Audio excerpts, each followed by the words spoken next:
নীলফামারীর ডোমারে চাঁদাবাজি, ধর্ষণ, সন্ত্রাস এবং বিচার বহির্ভূত হত্যার বিরুদ্ধে উত্তাল হয়ে উঠেছে ছাত্র জনতা। শনিবার সকাল 12 জুলাই সাপ্তাহিক ছুটির দিনে যখন শহর থাকে নীরব, তখন ডোমার সদর রেলগেট চত্বরে যেন গর্জে উঠেছিল প্রতিবাদী জনতার ঢল। ছাত্র জনতার আয়োজনে এবং সামাজিক সংগঠন নবজাগরণ ডোমার ও হৃদয় ডোমারের সহযোগিতায় অনুষ্ঠিত হয় এক ব্যতিক্রমধর্মী মানববন্ধন ও বিক্ষোভ মিছিল। বিক্ষোভকারীরা শহরের প্রধান সড়ক প্রদক্ষিণ করে এসে মানববন্ধনে মিলিত হন। ব্যানার, প্ল্যাকার্ড হাতে তারা জানান দেন, অন্যায়ের বিরুদ্ধে কোনো প্রকার আপোষ নয়। প্রতিবাদে অংশ নেন বিভিন্ন শ্রেণী পেশার মানুষ, ছিলেন শিক্ষার্থী, রাজনৈতিক ও সামাজিক সংগঠনের প্রতিনিধিরাও।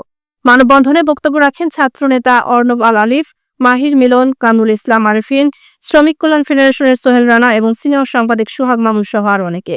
তারা সম্প্রতি ঢাকায় যুবদলের হাতে নিহত ব্যবসায়ী সোহাগের হত্যাকাণ্ডের তীব্র নিন্দা জানান এবং অপরাধীদের প্রকাশ্য শাস্তির দাবি করেন।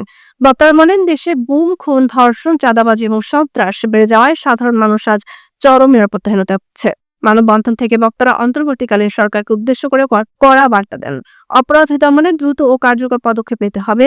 দেশে কার্যকর করতে হবে জিরো টলারেন্স নীতি। তাদের ভাষায়, জনগণ আর নীরব থাকবে না, প্রয়োজনে রাস্তায় নেমে প্রতিরোধ গড়ে তুলবে। এই কর্মসূচিকে অনেকে বলছেন এটি শুধু প্রতিবাদ নয়, বরং একটি সামাজিক ঘুরে দাঁড়ানোর ঘোষণা।